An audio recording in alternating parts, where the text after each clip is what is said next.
सावरकर को लेकर हिंदुओं में तो दो मत हो सकते हैं। कोई उन्हें पसंद करता है, कोई उन्हें गाली देता है। वीर सावरकर ने अंग्रेजों से माफी मांगी थी। इस झूठ को प्रचारित करने वालों में सबसे अधिक संख्या हिंदुओं की ही है, लेकिन मुसलमानों में उन्हें लेकर कोई दो राय नहीं है। जिसने कभी उनका नाम भी न सुना हो, उसे भी पता है कि सावरकर को गाली देनी है।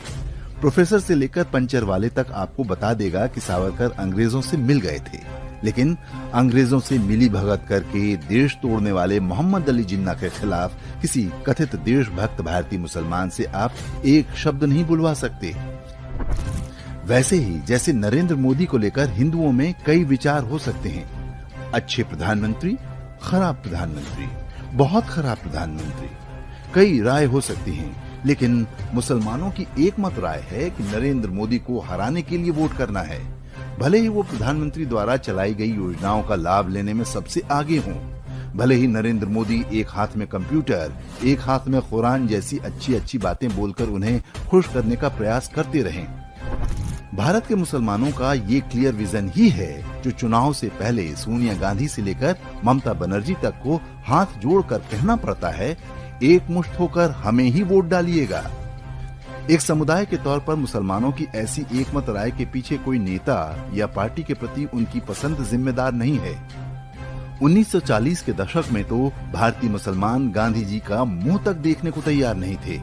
गांधी जी आखिरी सांस तक मुसलमानों की खुशामद करते रहे, इस हद तक कि उन्होंने खुद को हिंदुओं का शत्रु ही बना लिया।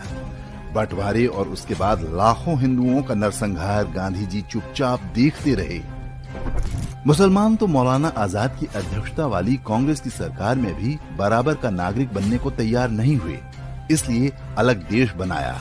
लेकिन आज सारे भारतीय मुसलमान आपको गांधी समर्थक और गोडसे को गाली देते मिलेंगे। वो अलग बात है कि आज भी अहिंसा और शाकाहार को लेकर उनके विचार गांधी विरोधी ही हैं। 1940 हो या आज का समय, मुसलमानों को पता है कि कब गांधी का विरोध करना है, कब समर्थन, कब कांग्रेस का विरोध करना है, कब समर्थन। ऐसा एकमत विचार और राजनीतिक समझ उन्हें विलक्षण समुदाय बनाती है। उनके लिए किसी पार्टी का समर्थन या विरोध करने का एक ही आधार है कि वो इस्लाम के प्रसार में सहायक है या नहीं। तो जब जिन्ना और गांधी में चुनाव हो तो जिन्ना को समर्थन है, और जब गांधी और सावरकर में चुनाव हो तो गांधी का समर्थन है।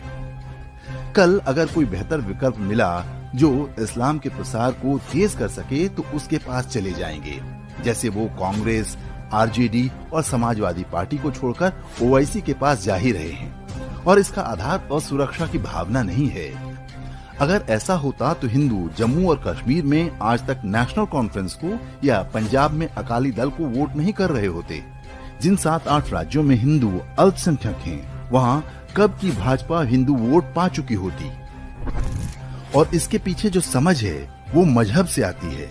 जैसा कि इकबाल ने लिखा था, चीनो अरब हमारा, हिंदुस्तान हमारा, मुस्लिम हैं हम, वतन हैं सारा जहां हमारा। तो जब तक Narendra Modi, Donald Trump, Emmanuel Macron जैसे नेता और इजराइल जैसे देश रहेंगे, सारा जहां हमारा कैसे हो पाएगा। इसलिए उन्हें पता है किसको किस मात्रा में कितनी गाली कब तक देनी है।